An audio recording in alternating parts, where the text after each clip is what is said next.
venerdì 10 novembre, buongiorno Sicilia da Michele Cucuzza ed Angelo Gagliano. Allora, oggi innanzitutto una notizia in corso dalle prime luci dell'alba, una vasta operazione della polizia in 7 regioni, compresa la Sicilia, per il contrasto del fenomeno dello sfruttamento del lavoro quando si utilizzano immigrati illegali. Sono impiegati oltre 300 agenti, perquisizioni e controlli sono in corso particolarmente a Trapani. Inoltre abbiamo avuto notizia poco fa del sequestro di beni per 2 milioni di euro a un imprenditore di Gela, imprenditore nel settore ortofrutticolo, che però era già stato condannato per associazioni di tipo mafioso e altri reati.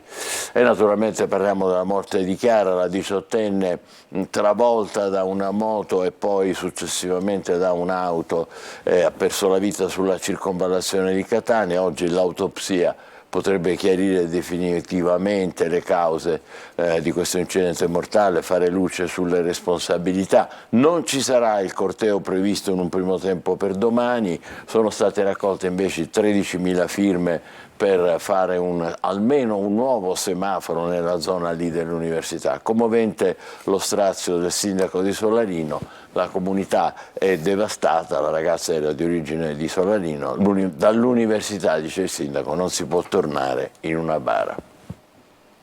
Fine delle lezioni, il ritorno a casa, magari a programmare la serata, la cena, un film da vedere insieme. Ma il destino crudele e beffardo attendeva Chiara sulla circonvallazione, a pochi metri dalla cittadella universitaria che frequentava da poco, essendo iscritta alla facoltà di scienze biologiche.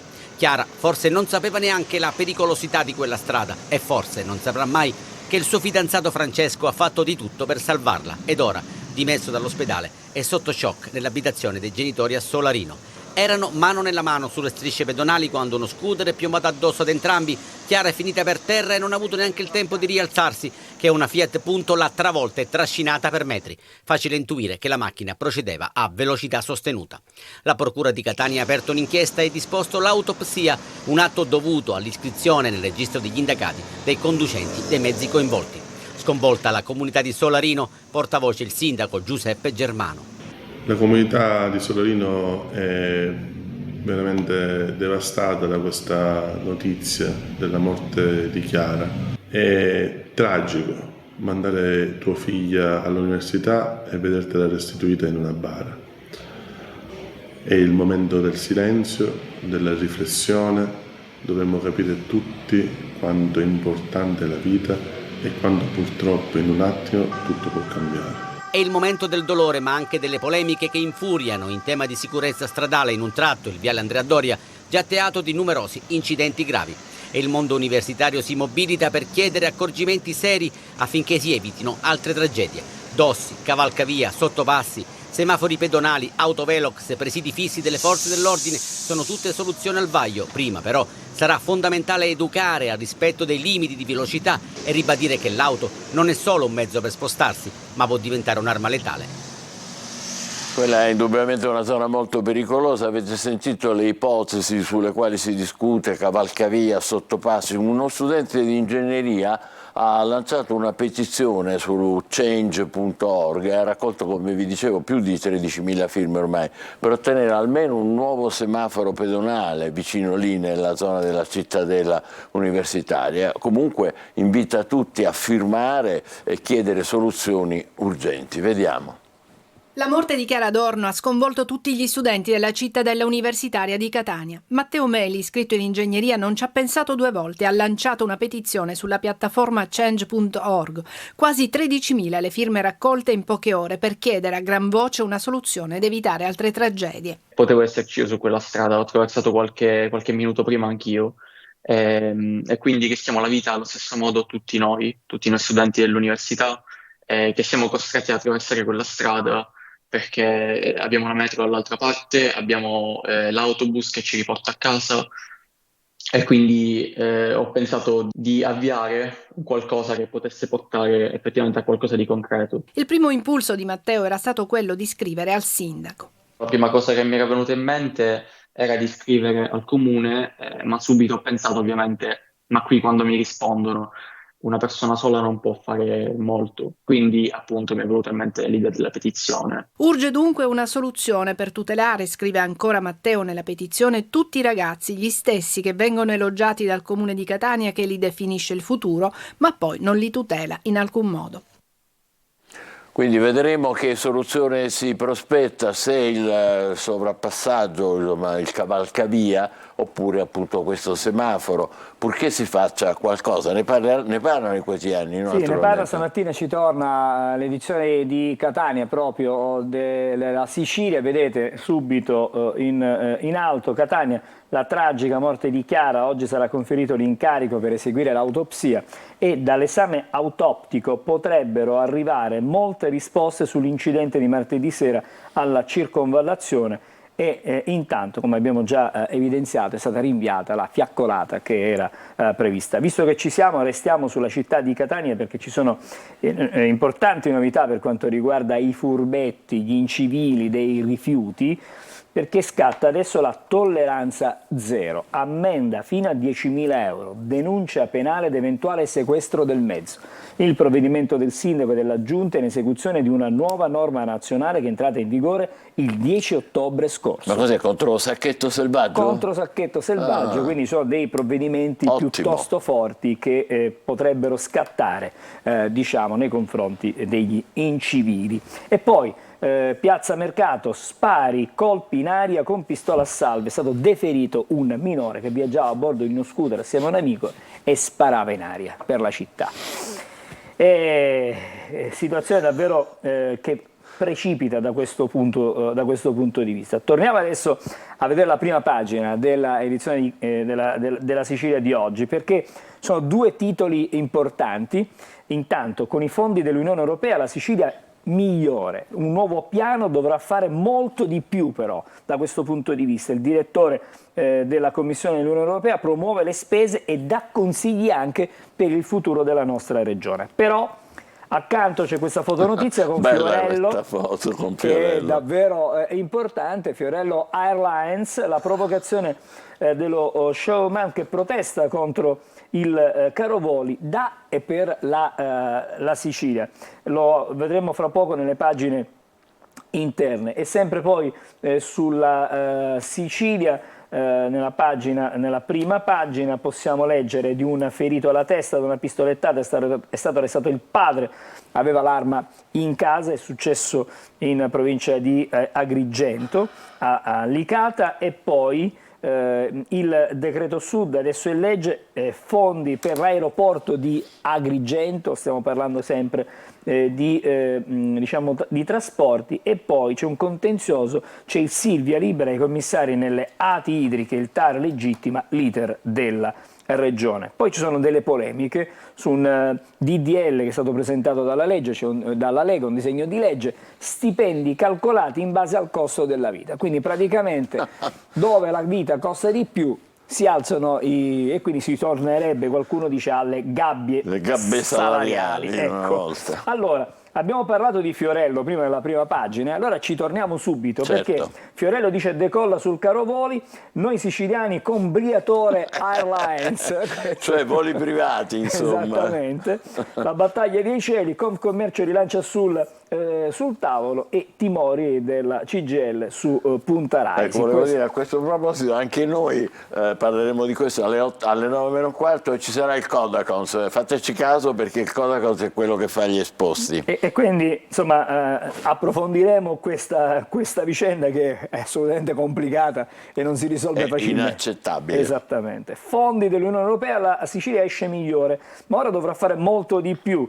Queste sono, diciamo, le indicazioni che arrivano da Bruxelles. Le due emergenze hanno sottratto risorse ad altri settori strutturali come la transizione ecologica, stiamo parlando del bilancio 2014-2020, per quello che ci proietta sino al 2027 ai comuni andranno 1,7 miliardi e va superato il deficit di capacità amministrativa. Insomma, ci sarebbero dei fondi, ma vanno ovviamente sfruttati. Siamo intervenuti su trasporti e anche per la crisi Covid ed energia, questo dice il commissario Sluiters, commissario della Commissione europea a proposito di quello che è la Sicilia in questo momento, viene fotografata la nostra regione. Adesso siamo sempre sulle pagine regionali, ma andiamo su Repubblica Palermo. Abbiamo intanto due foto in apertura che ci danno l'idea di quello che non è cambiato.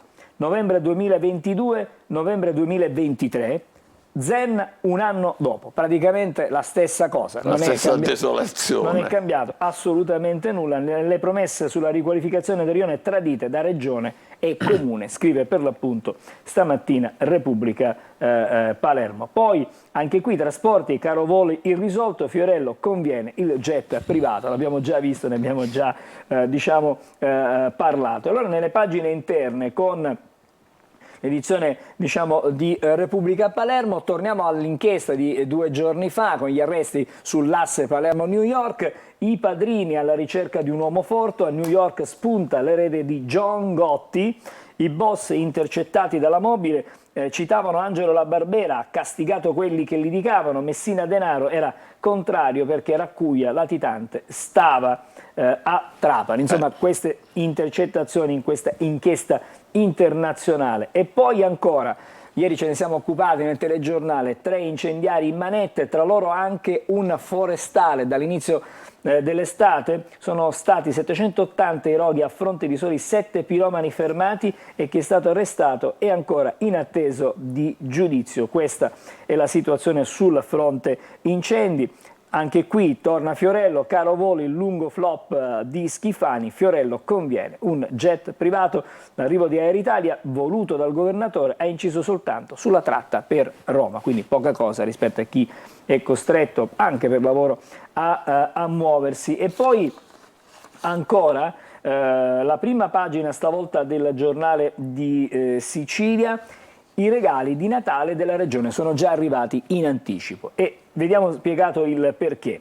Parrocchie, indigenti, parchi giochi, ma pure sagre del Torrone, pupi, pallavolo, nella manovra di fine anno una valanga di contributi che mette d'accordo maggioranza e opposizione. C'è un budget di 100 milioni di euro a deputato per un totale di 7 milioni e così l'ARS ha approvato un maxi emendamento di ben 203 commi, quindi praticamente sono stati confezionati, secondo il giornale di Sicilia, quelli che sono i regali di Natale. Poi ancora i picciotti negli Stati Uniti tra racket e pestaggi, le mire su Manhattan perché si pensava a prendere il possesso di Manhattan. E poi via libera i fondi per le isole siciliane, istituita una Zeus unica e si introducono misure per lo scalo di Agrigento. Abbiamo parlato dell'aeroporto di Agrigento. La cronaca, a Licata, padre spara al figlio, lo ferisce, finito in carcere. A Cesare Roghi, un forestale tra i 3 arrestati proprio in provincia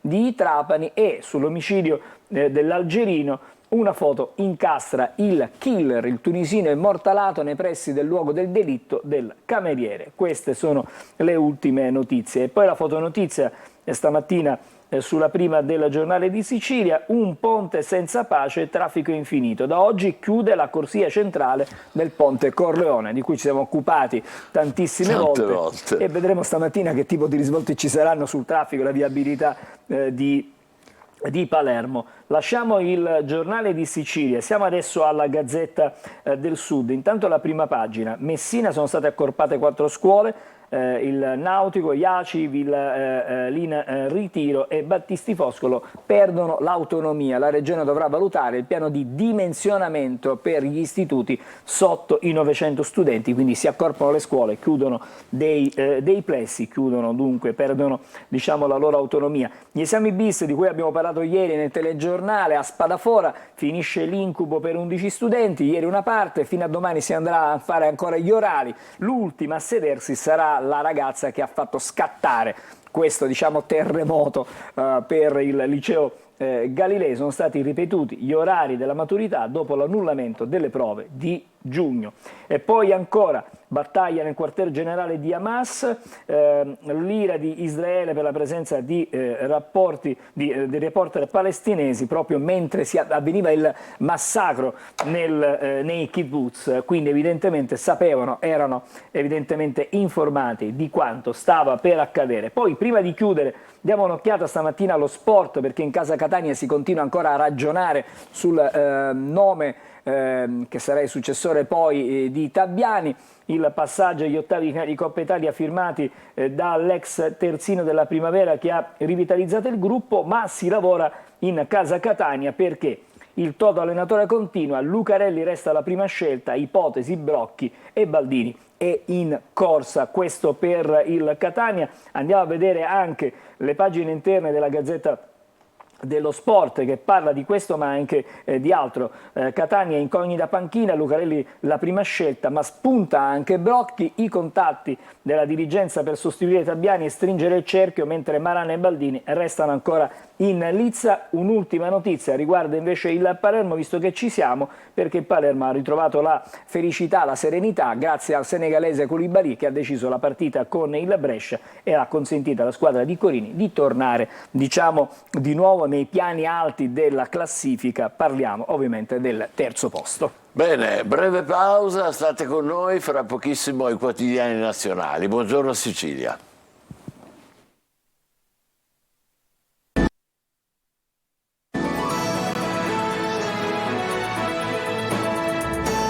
Buongiorno Sicilia, venerdì 11 novembre con Michele Cucuzza Ed Angelo Gagliano, che prosegue con la rassegna stampa nazionale. Sì, ripartiamo stavolta dal Corriere della Sera. Israele, pause umanitarie a Gaza, stop e raid per 4 ore al giorno.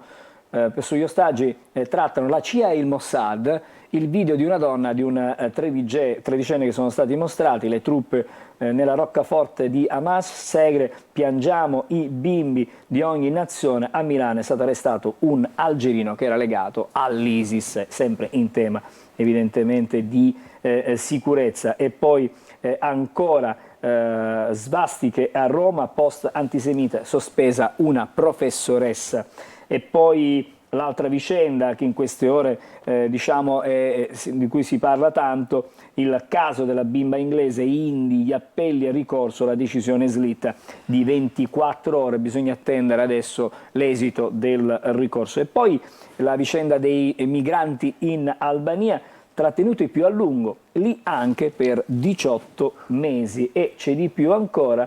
Questa è un'intervista a Minniti, è un tampone, dubbi su tempi, diritti e rimpalli. Questa è la prima pagina del Corriere, che poi all'interno, vedi, e lo mostriamo anche ai nostri amici che ci seguono da casa, sì a pause di 4 ore, CIA e Mossad trattano per gli ostaggi, la Jihad islamica pubblica i video dei 2 prigionieri, l'esercito si trova, quello israeliano, nel quartier generale di Hamas. Israele accetta uno stop giornaliero ai raid, il capo dei servizi con il suo omologo degli Stati Uniti in Qatar, missili dello Yemen su Eilat. Quindi diciamo che c'è una zona davvero caldissima da quelle parti. Siamo su Repubblica, sul nuovo patto di stabilità. Questa è l'apertura scelta stamattina da Repubblica. L'Unione Europea, l'Italia resta da sola. I governi europei raggiungono un'intesa sulle nuove regole di bilancio presentate all'Ecofin, ma Roma frena. Il ministro Giorgetti non si firma a tutti i costi, meglio il vecchio accordo che la proposta di Berlino e Parigi. Quindi c'è un asse tra Berlino e Parigi su questo tema. Le pensioni dei medici spaccano il governo, la Lega dice rinviare il taglio. Questa è la situazione. E poi sì di Israele a pause umanitarie, la Jihad pronti a liberare 2 ostaggi.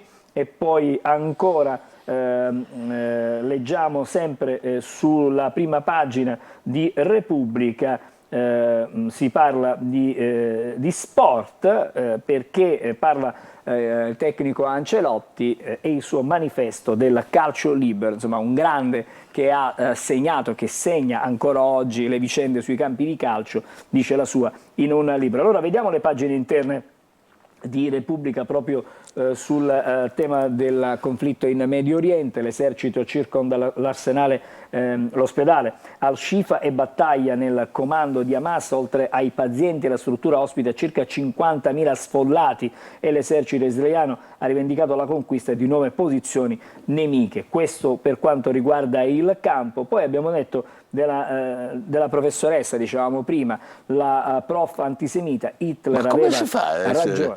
docente e dire queste Sospesa cavolate? dalla scuola, e il ministro Valditara dice basta odio. Il Ma post dove? In che città era sui questa? social, adesso ci arriviamo. Dunque l'insegnante di matematica a Treviso. A Treviso, però è di origine libanese. E quindi i bombardamenti, parla contro i bombardamenti degli israeliani. Andate all'inferno, l'istituto le ha tolto la cattedra. Questa è la situazione. Stesso tema del conflitto, ma anche patto di stabilità, si ritrovano anche sulla prima pagina della Stampa. Giorgetti: non firmo il patto di stabilità, perché insomma abbiamo visto, evidenziato come non sia favorevole a questo patto tra Parigi e Berlino. E poi le polemiche sui salari diversi tra nord e sud e bufera sulla Lega per questo disegno di legge che è stato presentato. E poi la Casellati che interviene, dice il premierato pronta a mediare, quindi apre ad una possibile modifica con degli emendamenti presentati magari dalle opposizioni. Ma si torna a parlare di quanto avviene in Medio Oriente, ostaggi. Israele dice no alla tregua. Qui è diverso dagli dice altri. no alla tregua, probabilmente totale, ma forse accetta le 4 ore in questo senso, no? L'esercito accerchia il quartiere generale di Hamas. Dimostranti hanno assaltato ieri sera la casa di Netanyahu sotto le sirene. Mentre c'erano le sirene per i bombardamenti, si protestava contro il per avere gli ostaggi indietro. Sì, per avere chiaramente gli ostaggi indietro. E poi ancora il dolore dei genitori di Indy Gregory e quella speculazione sui suoi ultimi giorni. Si parla anche dei migranti in Albania, prova di una sconfitta, perché portarli all'estero significa anche non avere saputo gestire l'emergenza. Anche per 18 mesi adesso, leggevi poco fa. E poi ancora in Spagna, agguato a colpi di pistola, grave il fondatore di Vox. Ieri sera c'è stato questo. Ma questa è una cosa gravissima, attentato. Un attentato a un esponente. Infatti, proprio così. E poi si parla, una riflessione, la Barbara Streisand: noi ebrei ancora corpo espiatorio, questo per tornare in qualche modo a quanto avviene in Medio Oriente. E allora le pagine interne della Stampa: ostaggi, il ricatto della Jihad. Molto diretto il quotidiano piemontese, diffuso in un video di 2 rapiti. Israele: terrorismo psicologico, no a cessate il fuoco, si stringe la mossa attorno a Gaza City, l'esercito, siamo nel quartiere generale di Hamas. E ancora, leader di Hamas vede il capo degli 007 egiziani, discussi gli sviluppi del conflitto a Gaza. E quindi insomma c'è un tentativo di mediazione, c'è un tentativo di provare a trovare una soluzione. Anche per le difficoltà in cui si trova Hamas. Quindi evidentemente in questo momento è sotto il tiro praticamente dell'esercito israeliano. Tregua di 4 ore a Gaza, ma Bibi scontenta Biden, quindi evidentemente non c'è accordo in questo momento tra il capo degli Stati Uniti e il presidente israeliano. Poi ancora l'accusa di Israele, stiamo sul Fatto Quotidiano: reporter con Hamas durante la strage. Questa sarebbe l'accusa fatta per l'appunto. Ma cos'erano? Di Al Jazeera, immagino, la televisione di quelle parti. Probabilmente. Poi ancora, vedi, i parenti degli ostaggi sotto casa Netanyahu, perché ieri abbiamo parlato, è stata questa protesta, e intanto Hamas posta i video di 2 prigionieri pronti a liberarli. E poi sul Fatto Quotidiano stamattina si parla dell'ex sindaco di Catania, il senatore Pogliese: il meloniano delle spese folli rivuole i condannati nella pubblica amministrazione. Il senatore presenta un emendamento al decreto legge anticipi che modifica la legge Severino e leva la possibilità di potersi candidare dagli incarichi e di ricoprire incarichi nei comuni e nelle regioni. Questo è quello che scrive Quindi stamattina. un ridimensionamento della Severino. Ecco, Della Severino, esattamente, questo è quello che scrive stamattina il Fatto Quotidiano. Fatto Quotidiano. Abbiamo il tempo ancora per altre notizie che arrivano da altre prime pagine, ma comunque il tema è sempre presente, quello della guerra, del conflitto in Medio Oriente. La vita vale sempre, questo è quello che scrive Avvenire. La CEI non può essere negata anche quando segnata dai limiti, è un dono da accogliere. Qua stiamo parlando del fine vita, evidentemente, chiaramente. Certo. Per Indy l'Italia riesce a ottenere un rinvio del distacco delle macchine e un nuovo appello, ma l'apertura, come vedi, a Gaza, corridoi e tregue di ore. CIE, Mossad e anche Hamas trattano sugli ostaggi, c'è un tentativo, si sta lavorando per cercare di...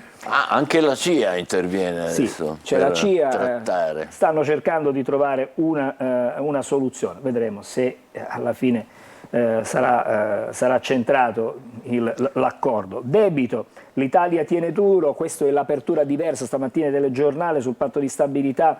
Il ministro dell'economia non si piega ai diktat tedeschi, no alla riforma se danneggia i conti del nostro paese, una dura presa di posizione allora del nostro ministro dell'economia. E poi vedete, anche qui è la Lega rilancia le gabbie salariali. La chiama proprio gabbie salariali. È proprio così. Poi in taglio basso però la ritroviamo questa notizia, sospesa la prof che inneggiava a Hitler. Quindi il caso a Treviso ed è intervenuto il ministro Valditara su questa. Comunque l'antisemitismo alla fine poi sempre viene fuori, prima o poi. E adesso siamo pochi per fortuna, però. Siamo sul Manifesto e vedete la foto eloquente. Stato di guerra, scrive stamattina il Manifesto, in Israele retata di attivisti ed ex parlamentari palestinesi. Vietato manifestare contro la guerra, Tel Aviv restringe ancora lo spazio del dissenso e dà alla polizia poteri speciali. Intanto a Gaza entra in vigore una pausa al ribasso, 4 ore al giorno, solo al nord e senza l'ONU. Quindi, insomma, è una... Vedremo questa è da seguire, questa delle 4 ore. Speriamo che possa funzionare, almeno quella. Vedremo se regge, almeno per appunto. 4 ore nel corso della giornata. Vediamo anche Libero. La guerra in casa, scrive Libero, è diretto. Sono quei tagliagole islamici. sono tra di noi, scrive Libero. Bloccato un terrorista algerino armato nella metropolitana di Milano, i casi si moltiplicano, il rischio emulazione dopo gli orrori nei kibbutz. Brutta storia. È davvero una brutta storia. Poi ancora possiamo vedere, e ritorniamo ancora alla notizia di cui ci siamo occupati, la paladina ONU anti-Israele deve dimettersi, la misura è colma, a questo punto è semplicemente insostenibile che la signora albanese, special supporter all'ONU, resti dov'è. Insomma, è una notizia di cui si occupa ormai da qualche giorno il quotidiano Libero. E poi leggiamo cosa fare. Corsa a fare l'esorcista, scusa, sono quadruplicati, 905 quelli ufficiali in tutto il mondo, gli esorcisti. A farlo l'esorcista? Sì. Appartamenti anonimi in quartieri qualsiasi di una grande città e poi famiglie normali, scuole, corridoi, ospedali, niente di spettacolo, nessun edificio gotico, abbandonato, pochissime, insomma una descrizione. Cose normali, però tu vai lì un attimo, prendi un appuntamento dall'esorcista. Abbiamo il tempo ancora, penso, per un paio di quotidiani, no, forse l'Unità.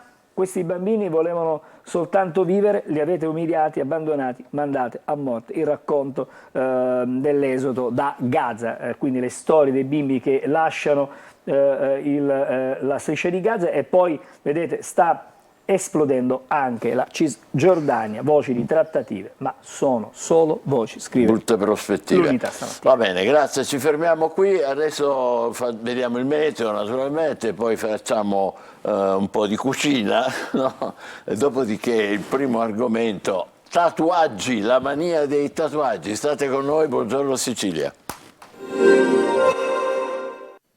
Un saluto e ben ritrovati da Sofia Inglese di Trebi Meteo. Nella giornata di venerdì tempo instabile al centro-sud con piogge e temporali sparsi sulle regioni settentrionali, fenomeni in lieve attenuazione ma con qualche locale disturbo che interesserà ancora l'arco alpino. Sulla Sicilia nella giornata di venerdì sole prevalente ma con qualche possibile fenomeno soprattutto sulle coste settentrionali. La ventilazione a tratti sostenuta con mari localmente mossi e specialmente al largo. Temperature massime senza variazioni con punte intorno ai 20-21 gradi. Nel corso della giornata di sabato aumento della variabilità soprattutto sul Messinese con l'arrivo di nuovi fenomeni sparsi, altrove invece ampi spazi di cielo sereno. La ventilazione è forte con mari localmente anche agitati e in particolar modo al largo. Temperature massime che non subiranno particolari variazioni, valori infatti che saranno compresi tra i 18 e i 24 gradi. Maggiori dettagli ed approfondimenti vi attendono sull'app di Trebi Meteo. A me la cipolla non piace. Meno male. Fatelo a casa, buonissimo. Diamo il benvenuto al nostro primo ospite, Maurizio Megna, tatuatore, e si può già vedere dal suo look fantastico. Ci mostro un attimo le braccia, vediamo se si vedono, ecco. Un po' come i calciatori che appena gli finisce la maglietta corta poi cominciano. Ormai sono tutti pieni. E anche il collo vedo, Qualcosa, sì. Ma che hanno come dire, sono varie, cos'è, natura oppure c'è qualcosa, significati vari? Chi si riempie così come me è un collezionista, quindi gli argomenti sono tanti. Marinari, piante. Cosa la ispira di più?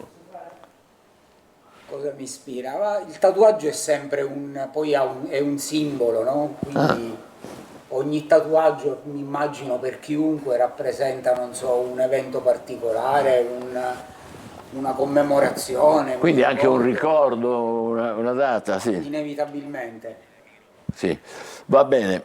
Senta, le volevo dire che l'abbiamo invitato adesso mentre cambiamo il microfono, sì. Sono cose che capitano, niente di grave. C'è una Catania Tattoo Convention, cioè un incontro dei tatuatori e tatuati che si terrà all'Ice Club Ex Palaghiaccio sabato e domenica. 150 artisti come lei, più di 5.000 persone previste al convegno, una cosa grandissima. Sì, sì. Più di 5.000 partecipanti. Una volta il tatuaggio era prerogativa di pochi. Sì. Non so, il classico marinaio, quello che sia, sì. Una volta il carcerato. Anche, ma ormai è diventata una moda con i calciatori. Ormai è diventata, sì. Una moda grandissima. Ma molto femminile anche, è diventata una cosa estetica, magari il piccolo tatuaggio. Vabbè, ma anche grande, ho visto diverse ragazze, diverse donne con proprio le gambe piene. È entrato a far parte della cultura ormai. Ecco, ma è per comunicare qualcosa o è una cosa estetica? Lei diceva è legata a una circostanza, però può essere anche semplicemente una manifestazione. Sì, una decorazione permanente, se vogliamo, come chi indossa un braccialetto, una collana, esatto. Un orologio per alcuni che non segna solo l'ora, ma è un simbolo. Quindi... che magari ricorda qualcosa, un regalo, un gesto, qualcosa. Senta, ma è vero che noi siamo il paese con più tatuati al mondo? Qua io ho un dato, 7 milioni di italiani, cioè siamo meno di 60 milioni, cioè quasi uno su 10. Sì, è vero, è vero.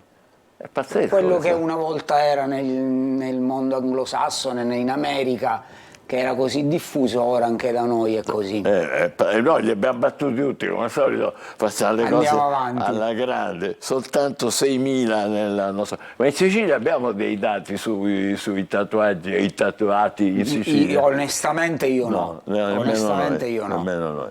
Vabbè, però ci sono tantissime attività, cioè luoghi dove si fanno i tatuaggi, e questo è anche un segno non soltanto di un fenomeno culturale ma anche probabilmente anche economico, no? Sicuramente, quando io ho cominciato negli anni 90 c'erano un paio di studi a Catania. Si chiamano studi di tattoo studio dall'americano, diciamo, dall'inglese. Ha cominciato, ce n'erano un paio, adesso quanti siete qua a Catania? Penso che sfioriamo i 15.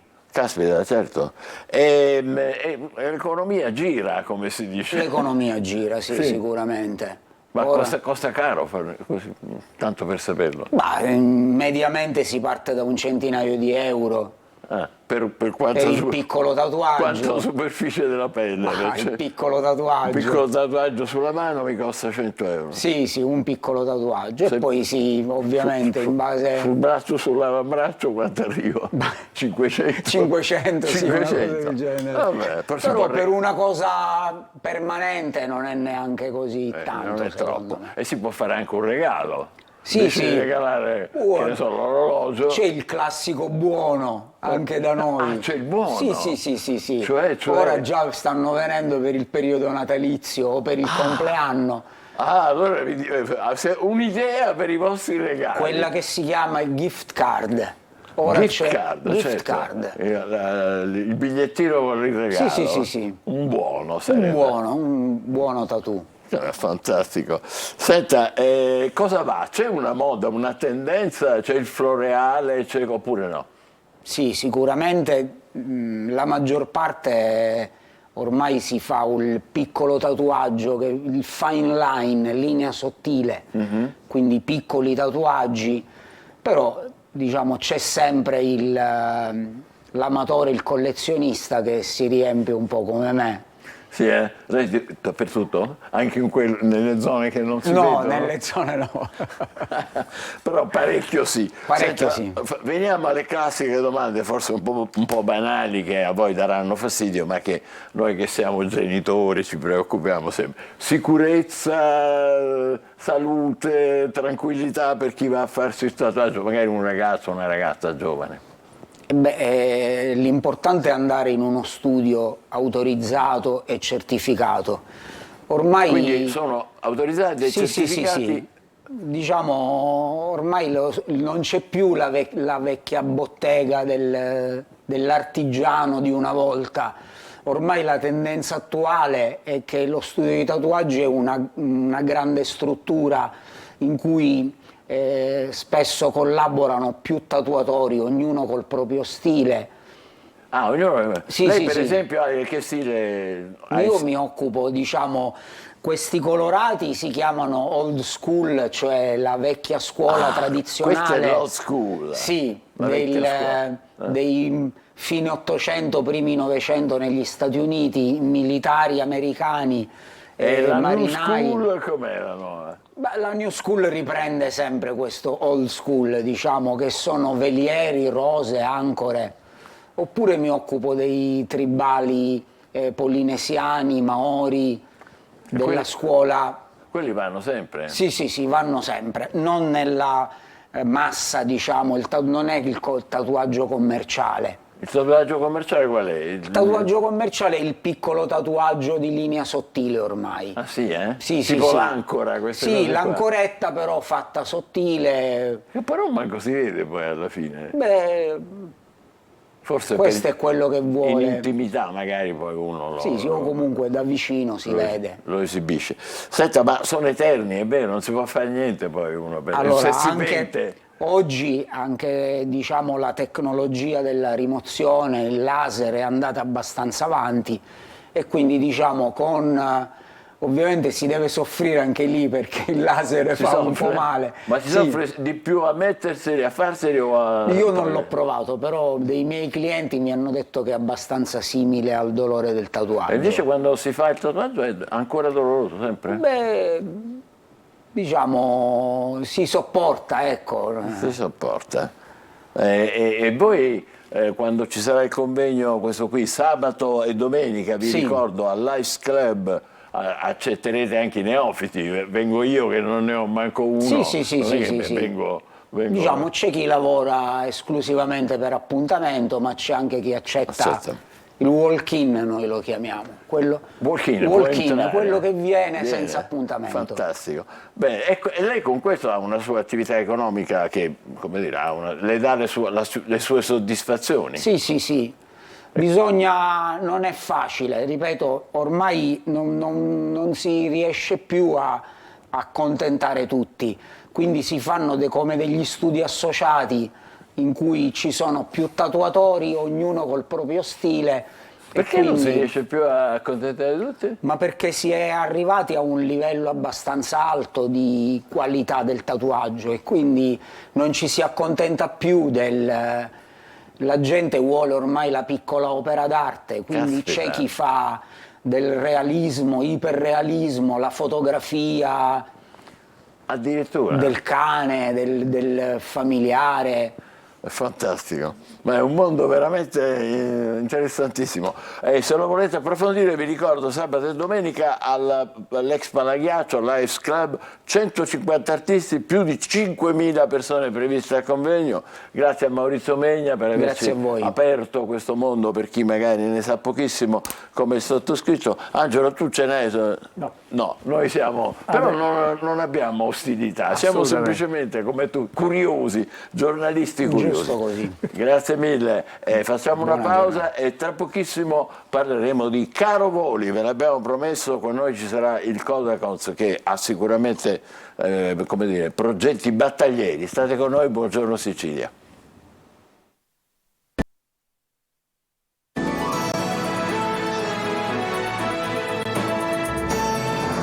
Sicilia, allora con noi c'è il dirigente dell'ufficio legale del Codacons, roba seria, l'avvocato Carmelo Sardella. Tra poco abbiamo un servizio, volevo però subito ricordare che anche Fiorello, l'abbiamo detto tutta la mattina, ha lamentato il Caro Voli, ha detto conviene il jet privato. A questo punto la Confcommercio si lamenta pure, perché dice non solo perché costa caro, ma perché le agenzie poi perdono lavoro, perché meno gente decide di viaggiare e quindi loro sono preoccupati. I sindacati, FILT, CGIL sta organizzando delle assemblee negli aeroporti, ma vediamo poi i più colpiti che sono gli studenti fuori sede, tra i più colpiti, comunque sicuramente loro. Prego. Studenti e lavoratori fuori sede si preparano a tornare in Sicilia per le festività natalizie. Anche quest'anno però i biglietti aerei sono sempre più cari. Vediamo. Ciao, sono Delfina e sono una studentessa di giurisprudenza a Roma. Quest'anno ho dovuto spendere circa 150 euro per trascorrere il Natale in Sicilia con la mia famiglia, rispetto agli anni precedenti in cui pagavo meno della metà per lo stesso biglietto. Ciao, sono Michele, studente fuori sede in medicina e chirurgia a Bologna e quest'anno dovrò spendere 305 euro per tornare a Catania durante il periodo delle vacanze natalizie. Ciao, sono Carola, una studentessa di giurisprudenza a Milano e quest'anno per tornare a casa dalla mia famiglia dovrò pagare 259 euro il biglietto di sola andata per il 22 dicembre. Ciao, sono Beatrice, studentessa in Lingue per la Comunicazione Internazionale all'Università di Torino e quest'anno purtroppo dovrò spendere 262 euro solo andata per tornare a Catania il 23 dicembre. Ciao, sono Stefano, studente di ingegneria meccanica a Pavia e quest'anno spenderò circa 270 euro per tornare a Catania rispetto ai circa 30-40 che ne servivano gli scorsi anni per appunto rientrare, presumo appunto per derivanti dalla post pandemia. Ciao, sono Matteo, studente di economia all'Università di Trento e quest'anno per tornare a Catania il 23 dicembre il costo del biglietto è di 157 euro. Rispetto agli anni passati è più che triplicato. Allora, avvocato Sardella, ha visto un po' gli esempi del malessere giustamente di questi ragazzi. Ci risiamo, eh? Sì, innanzitutto buongiorno. Naturalmente questi sono prezzi di prenotazioni effettuate con largo anticipo, perché già i prezzi sono oltre 300 euro. Chi non può permettersi una prenotazione anticipata con largo anticipo si vedrà costretto per l'algoritmo a magari superare i 500 euro solo andata, senza considerare gli ulteriori balzelli del posto scelto, del bagaglio a mano. Quindi stiamo parlando di una vera e propria, diciamo, emergenza per famiglie che magari devono spostarsi in più persone e quindi 500 moltiplicato per 4 naturalmente sono cifre a volte proibitive. Assolutamente proibitive. Per cui ma è vero, costa meno andare a New York, è vero.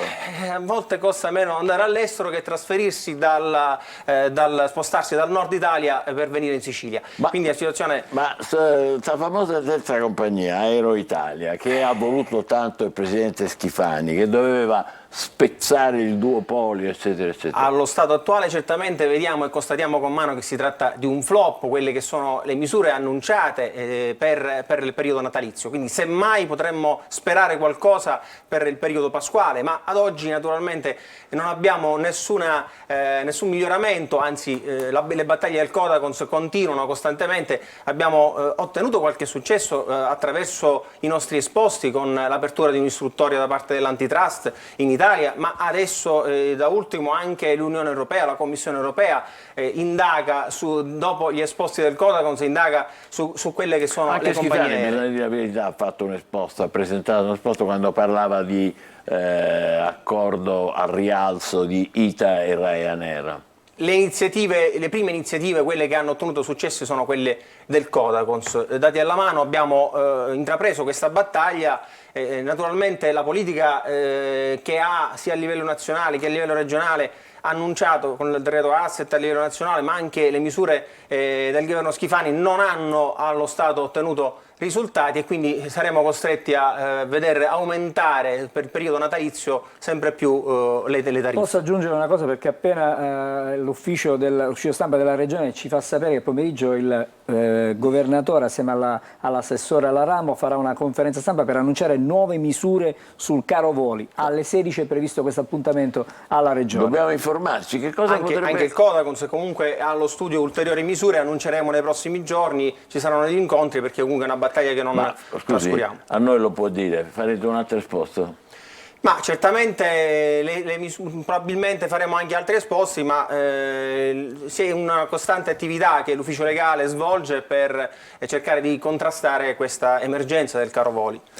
Allora, veniamo alle cose che si possono fare. Si era detto l'insularità, che ora è diventata anche parte della Costituzione, cioè la Sicilia, come la Sardegna, è svantaggiata perché appunto perché è un'isola grande, non c'è il ponte, chissà quando lo faranno, se lo faranno, e quindi deve avere, come dire, delle garanzie, delle tutele maggiori. Sta insularità dove è finita?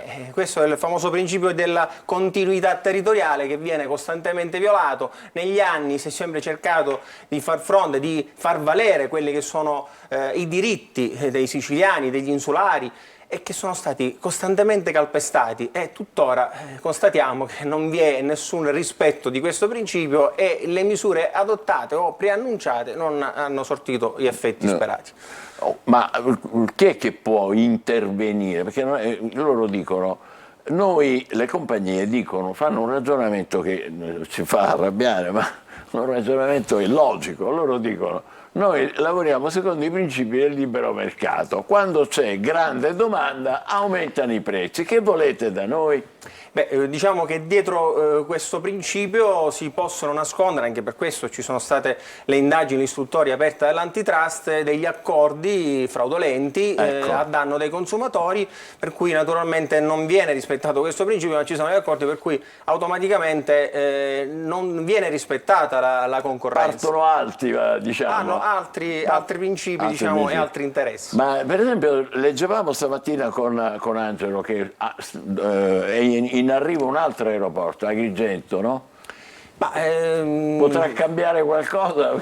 Cioè, il fatto che ci sia non più 3 ma 4? Diciamo che in questo momento, più che annunciare altri aeroporti, aperture di nuovi aeroporti, servirebbe delle misure adeguate affinché i siciliani, gli studenti, gli emigrati possano rientrare almeno per le festività natalizie con dei prezzi ragionevoli, perché naturalmente significa impedire ai cittadini di rientrare, di vedersi con i familiari anche nel periodo natalizio, per cui certamente queste non sono misure che possono essere adottate a stretto giro, ma si parla sempre di progetti futuri, lontani nel tempo, per cui poi si perde memoria, come abbiamo cattiva abitudine gli italiani di dimenticare quelle che sono le promesse spesso della politica, e finisce tutto nel nulla. E qua leggo dai nostri colleghi della redazione che i biglietti aerei di dicembre hanno raggiunto i prezzi più alti degli ultimi 10 anni, e in Sicilia c'è stato un incremento già del 40% rispetto al 2022, che era già abbastanza, diciamo, altissimo. Infatti abbiamo sentito prezzi nel servizio poco fa, ma quelli sono per prezzi naturalmente di prenotazione di voli con un largo anticipo, perché non tutti si possono permettere per l'attività che svolgono di prenotare con mesi di anticipo. Purtroppo i professionisti non possiamo farlo e quindi siamo lì esposti, quindi tutti e due, sia quelli che prenotano perché sono le feste, quelli che invece non riescono a prenotare con anticipo, perché vieni, diciamo, lo fai il giorno prima o il giorno dopo. Sono assolutamente penalizzati. Bisogna assolutamente che ci sia una iniziativa. Vedremo oggi pomeriggio. Questa chi la organizza? Ma Angelo, è la Regione, il Presidente Schifani con l'assessore Arrico saranno presenti e vedremo che cosa... Voi siete stati invitati? Voi come no, non siamo stati invitati, nonostante siamo l'associazione che in prima linea si batte da tempo per contrastare il calovoro in Sicilia, ma attueremo le nostre iniziative, le nostre battaglie, non ce ne renderemo e non naturalmente fermeremo di fronte a quello che ma ci dia una speranza per chiudere. Ma la speranza, abbiamo detto, potrebbe arrivare anche dalle indagini dell'istruttore che sono state aperte da un lato dall'antitrust in Italia e dalla Commissione europea, adesso quindi che ha allargato la visuale, quindi con tutte quelle che sono le regioni periferiche, insulari, quindi quello che è il comportamento delle compagnie aeree da un lato e dall'altro naturalmente quello che è la spinta che dobbiamo dare necessariamente alla politica affinché attui delle misure con delle risorse consistenti, non irrisorie, che possano veramente incidere sul abbattimento quindi, dei prezzi, quantomeno per i siciliani, per coloro che devono rientrare, perché è impensabile che uno studente che non deve rientrare in Sicilia debba preferire magari andare all'estero piuttosto che rivedersi con i parenti. L'ultima domanda che le faccio è questa, che però è molto importante. Mi pare che poco prima che ricominciasse la crisi, cioè adesso, prima dell'estate, il Presidente Schifani aveva ottenuto, se non sbaglio, un accordo con Ryanair, per cui ho un'intesa verso un accordo perché i residenti in Sicilia avessero degli sconti. Questo me lo ricordo bene, la parola sconto me la ricordo. Ma che fine hanno fatto queste cose? In ogni caso, credo che non sappiamo che fine hanno fatto, ma in ogni caso non sappiamo nemmeno se questi sconti verrebbero applicati su delle tariffe comunque già aumentate. Quindi andrebbero a essere sterilizzate in effetti sul costo quindi finale. Non è questo secondo lei la strada? Ma, credo che il rischio sia appunto quello di cadere in una promessa sterile senza nessun effetto poi concreto sulla quindi ci aspettiamo molto da voi allora, caro avvocato. Grazie, certamente non trascureremo l'argomento. Va bene, fateci sapere al più presto perché ci sono migliaia, decine di migliaia di siciliani e non solo siciliani che vogliono sapere perché diavolo devono pagare così tanto per venire oppure per lasciare la Sicilia e rientrare quando fanno i loro viaggi. Grazie per essere stato con noi, buon lavoro. Adesso facciamo una breve pausa, poi dopo parleremo di un altro fenomeno che sta crescendo in questo periodo, questo positivo però, è il B&B. State con noi, buongiorno Sicilia.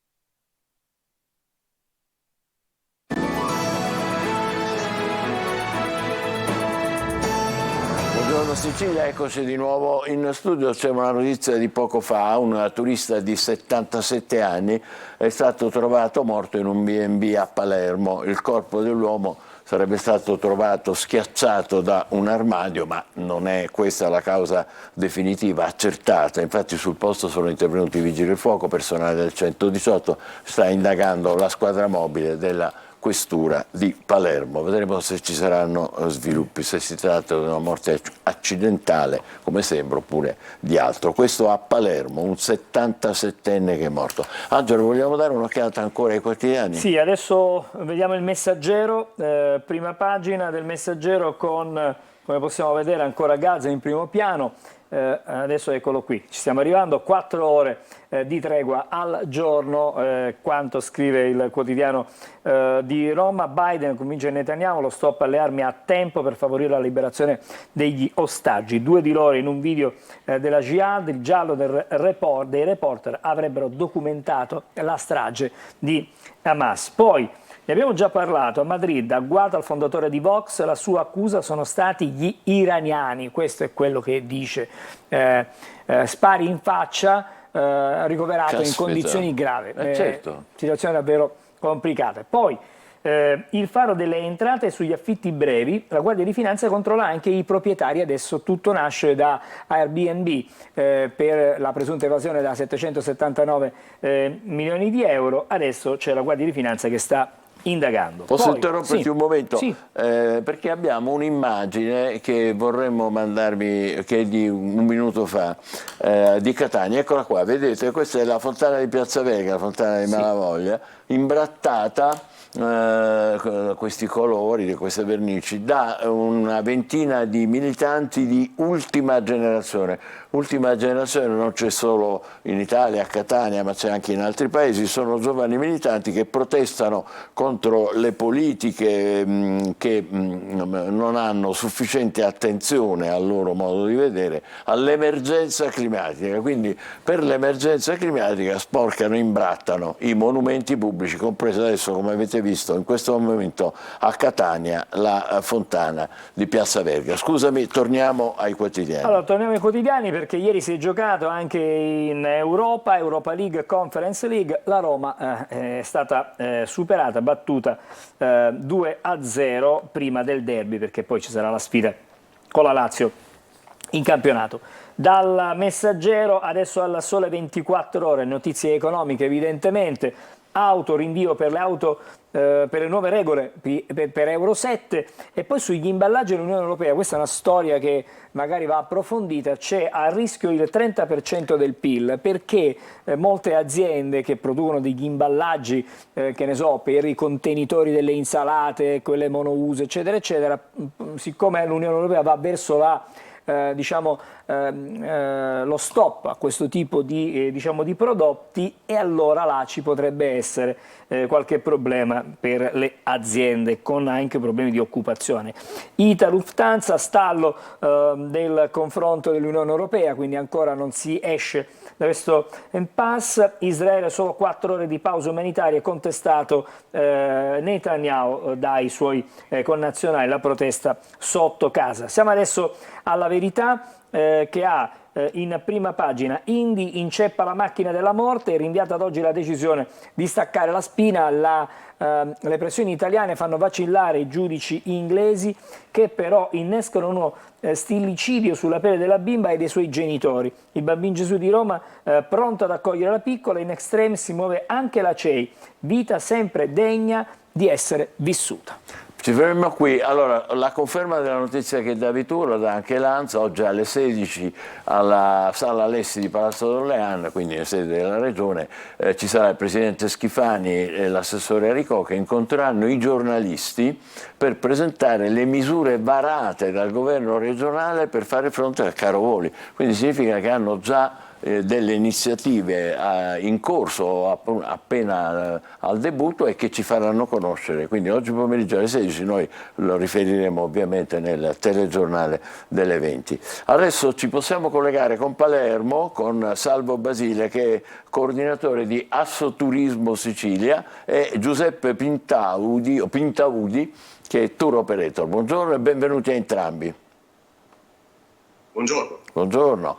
Allora, di cosa vogliamo parlare? Vogliamo parlare del boom dell'extra alberghiero, cioè addirittura se ne sta parlando a livello di convegni. A Palermo il 13 di novembre, quindi lunedì prossimo, alla Storia Palace Hotel ci sarà un convegno proprio su questo, in via Monte Pellegrino al 62. Quale scopo è di questo convegno? Chi vuole, o Basile o Pintaudi? Quale scopo la richiesta? Sì, buongiorno. Mancano ormai poche ore all'avvio dei lavori della 7ª edizione della Borsa del Turismo Extraalberghiero, che quest'anno si terrà a Palermo dal 10 al 12 novembre, qui presso il Terminal Cruise del porto di Palermo, in questa splendida location. L'evento intende essere un ulteriore strumento a supporto dello sviluppo turistico regionale. Tante le attività in programma. Oggi apriranno i lavori con un convegno, nel corso del quale presenteremo dati relativi all'impatto che il PNRR genererà da qui al 2026 sulle dinamiche del turismo e già sugli effetti che il PNRR ha determinato anche per quanto riguarda le strutture turistiche ricettive diffuse. Sappiamo che la programmazione a livello comunitario consegna un plafond di risorse importante, oltre 40 miliardi di euro per quanto attiene il turismo cultura 4.0, una grande opportunità che dobbiamo essere in grado di declinare per tutto quel che riguarda gli investimenti, l'innovazione, la digitalizzazione, la transizione energetica. Ecco, l'evento si sviluppa intorno a un appuntamento centrale, che è quello appunto del B2B, che vede impegnate ben 20 realtà, tour operator, che provengono dai principali mercati di interesse turistico del nostro territorio. Sono stati selezionati per l'appunto in Francia, in Germania, in Portogallo, Repubblica Ceca, Polonia, Turchia, insomma in quei mercati dove la Sicilia intende confermare l'essere, diciamo, mercato di riferimento, essere meta ambita per trascorrere le proprie vacanze e quindi la propria esperienza di viaggio, è chiaro, anche per penetrare meglio in quelli che sono i cosiddetti mercati emergenti. Abbiamo la conferma quindi di questo boom dell'extra alberghiero, del B&B, che è confermato anche sì, certo. Questo non è previsto, però vabbè, succede anche quello. Non sentiamo, diciamo, se avete posto qualche domanda. Mi sentite? No, evidentemente non ci sentono. E allora dobbiamo salutarci, purtroppo, se non riescono a sentire le nostre domande. Andiamo avanti. Torniamo con i quotidiani, Angelo, se sei d'accordo. Sì, ringraziando naturalmente i nostri intervenuti, gli ospiti intervenuti, scusandoci, sono difficoltà tecniche che capitano soprattutto quando ci si collega con le connessioni internet. Prego, Angelo. Allora sì, torniamo allora alla lettura dei quotidiani, andiamo a vedere qualcosa dalle pagine interne. Dalla Stampa, per l'appunto, abbiamo una notizia che riguarda quelle che sono le attese, no? Soprattutto le famiglie, perché la guerra stronca il desiderio di fare figli, i giovani rifiutano un futuro incerto. A parlare un demografo: in passato, dopo pandemie e conflitti, matrimoni e nascite riprendevano. Oggi non è più così. Gli effetti psicologici condizionano nello stesso modo i paesi in cui si combatte e il mondo intero. Quindi hanno un riflesso determinante, significativo. E a proposito degli imballaggi di cui parlavamo prima, l'avevamo visto prima sul Sole 24 Ore, c'è il pressing italiano sull'Unione Europea, perché c'è una direttiva che, se approvata, avrebbe un impatto negativo del 30% sul PIL nazionale. Cosa significa? Secondo i dati Eurostat, l'Unione Europea è passata da 66 milioni di tonnellate di rifiuti provenienti da imballaggio nel 2009 a circa 84 milioni di tonnellate nel 2021. Ogni anno dunque si producono imballaggi. Allora bisogna togliere, quantomeno bisogna in qualche modo abbassare questo dato, e lo stop alla produzione degli imballaggi significa che verrebbe meno una fetta dell'economia importante. Bene, passiamo ad altro adesso, il nostro almanacco. Buongiorno Sicilia.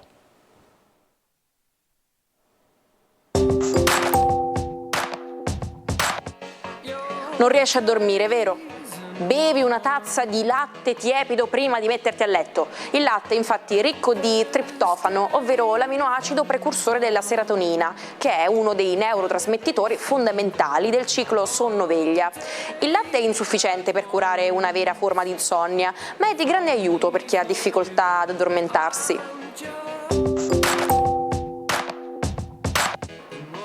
Formata da un rettangolo giallo e rosso, con la Trinacria al centro, la bandiera della Sicilia è la più antica d'Italia e la quarta al mondo. Risale addirittura al 1282, come simbolo di unità contro gli angioini che il popolo dell'isola voleva cacciare. Avete sicuramente tutti in mente le chiusure lampo, quelle che in un secondo ti permettono di chiudere qualcosa con un solo gesto. In inglese si utilizza il modo di dire zip your lip per indicare a qualcuno in maniera molto immediata di chiudere la bocca, zippando le labbra, cosa che io non faccio mai.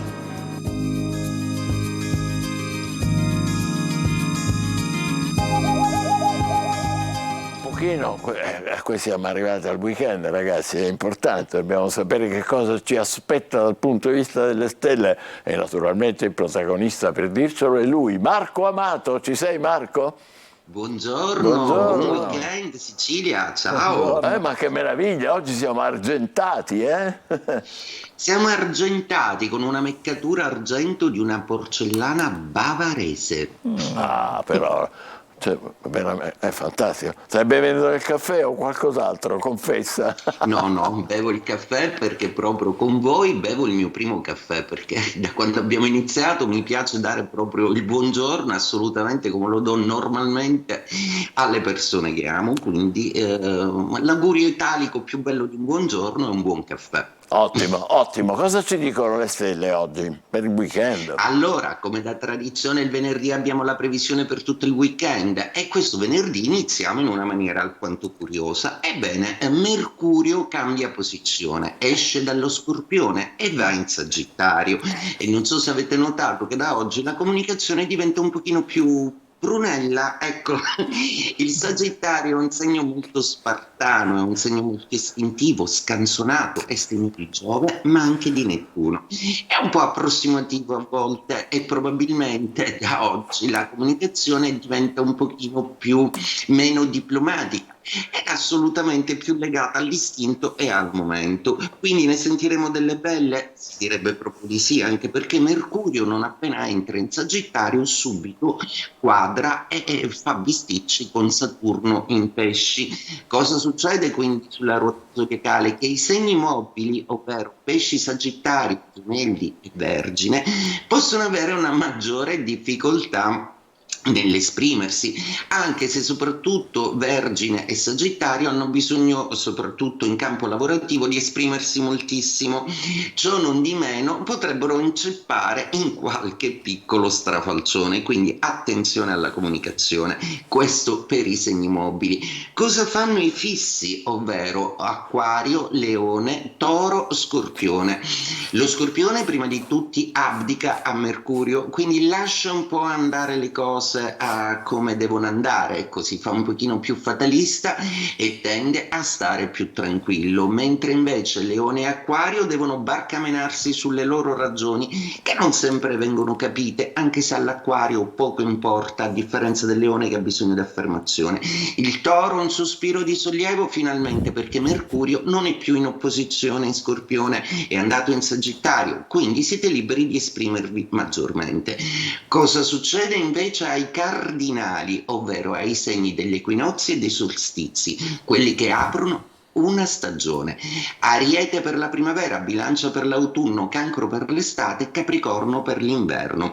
Loro invece tenderanno a Ariete lasciare un po' più spazio alla creatività affettiva e anche a tentare un dialogo non sempre felice e fortunato in amore, mentre invece la Bilancia recupera tantissimo in amore ed è proprio quella la dimensione, perché tra l'altro Venere è entrata festosamente in Bilancia, che recuperano alla grande.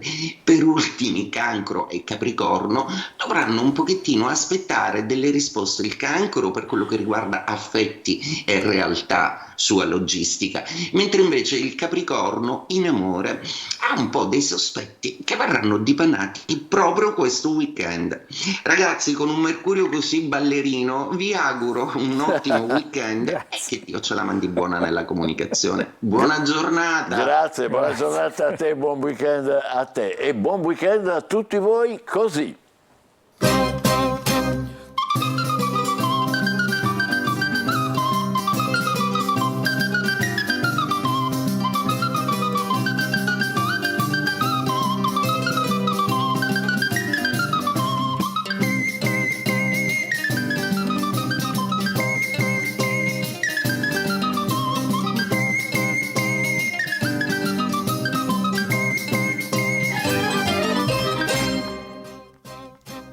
Buon weekend! Ecco un ricco assortimento di eventi e manifestazioni in giro per la Sicilia che renderanno il vostro fine settimana ancora più speciale. Fino al 12 novembre, nel suggestivo scenario del Museo delle Marionette e della chiesa di San Mattia Apostolo a Palermo, prende vita il Festival di Morgana. Questo straordinario evento celebra l'affascinante mondo dei burattini in tutte le loro forme, omaggiando così un'antica tradizione ricca ancora di fascino e magia. Dal 10 al 12 novembre, a Palermo, il Terminal Cruise del porto ospita la BTE, unica fiera del sud Italia dedicata al turismo alternativo, bed and breakfast, casa vacanza, turismo nautico e altre forme di ricettività al di fuori delle hotellerie tradizionali. Saranno in vetrina offrendo un'opportunità unica per imprenditori e tour operator di scoprire le ultime tendenze del mercato. A Messina, dal 9 al 12 novembre, prenderà il via la quarta edizione di Choco Moments, la fiera del cioccolato artigianale. L'evento si svolgerà lungo l'isola pedonale del Viale San Martino e non si limiterà agli stand, ma offrirà anche laboratori per bambini e adulti, oltre a spettacoli culinari. Alcamo, capitale siciliana del vino, dal 9 al 12 novembre.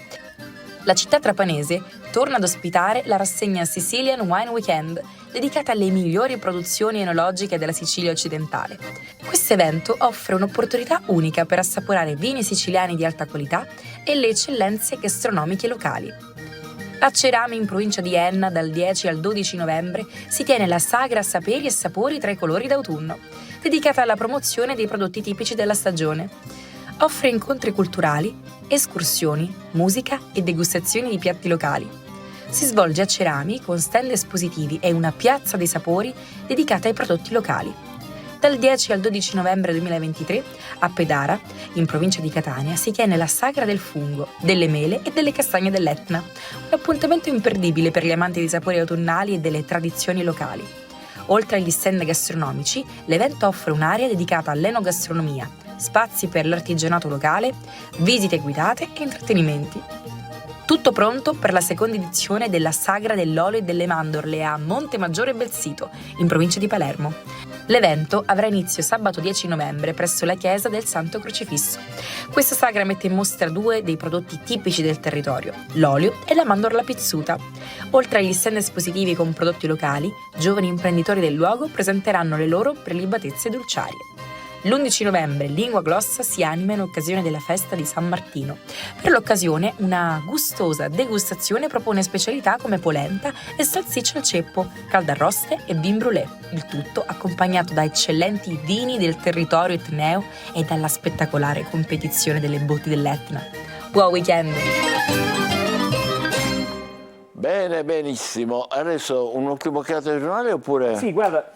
Parliamo di moto perché le moto vanno sempre, ibride, revival, di lusso e sportive, le due ruote sono in festa all'ECMA che è praticamente una fiera, sono 8 padiglioni a Milano con tantissime moto in esposizione. Moto e motorini non conoscono crisi, a parte quelli elettrici poi vanno tutti benissimo.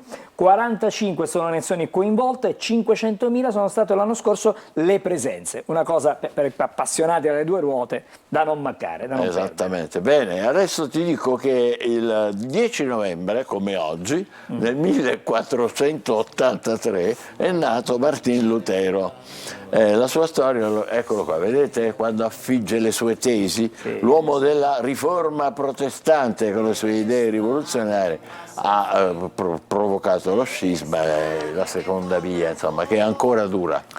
Passiamo al 10 novembre del 1775 però, in questa data nascono i Continental Marines, gli antenati coloniali dei futuri marini americani. Tale data verrà riconosciuta come compleanno del corpo militare. Arriviamo al Novecento, il 10 novembre del 1902, quando Ferdinando Bocconi inaugura a Milano la celebre università privata che porta il suo nome. Situata a pochi passi dalla storica sede del Corriere della Sera, viene inaugurata alla memoria del figlio Luigi, caduto durante la guerra di Abissinia. E il 10 novembre del 1928 nasceva Ennio Morricone, che purtroppo è scomparso qualche anno fa.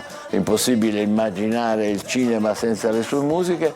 ha cominciato giovanissimo, già alle elementari era compagno di un certo Sergio Leone, con il quale più tardi ha scritto pezzi memorabili come Per un pugno di dollari e C'era una volta in America. 30 anni dopo, 10 novembre 1958, il celebre Hot Diamond, un rarissimo diamante di 45 carati, lo stiamo vedendo, viene generosamente donato al Smithsonian Museum dal valore di 250 milioni di dollari. Ha attraversato epoche regnanti illustri, passando di mano tra i re francesi XIV, Luigi XIV, XV e XVI. Adesso arriviamo al 1975, 10 novembre viene firmato il Trattato di Osimo, con cui si pone fine all'annosa questione triestina. Vengono stabiliti in maniera definitiva i confini nazionali tra Italia e Jugoslavia. Spostandoci a tempi più recenti, 10 novembre 2008 viene conclusa la missione della sonda Phoenix, atterrata con successo su Marte, e le analisi hanno confermato con altissima probabilità la presenza di acqua sul pianeta rosso. 2 anni dopo, siamo al 10 novembre del 2010, muore Dino De Laurentiis, il grande produttore, lo vediamo nella foto, produttore cinematografico, conquista 2 volte l'Oscar per il miglior film straniero con i capolavori La strada e Le notti di Cabiria, entrambi diretti da Federico Fellini. E infine, 10 novembre dell'89, Viva la mamma di Edoardo Bennato, grandissimo, eccolo qua, conquista la vetta delle classifiche musicali, canzone regina tra i singoli di tutto l'anno 1989, ha riportato alla ribalta il rock and roll, facendosi apprezzare in maniera trasversale da tutte le generazioni. Non ci resta che ascoltarla, vi ricordiamo l'appuntamento per lunedì 13, Viva la mamma e le mamme in ascolto. Grazie, a lunedì.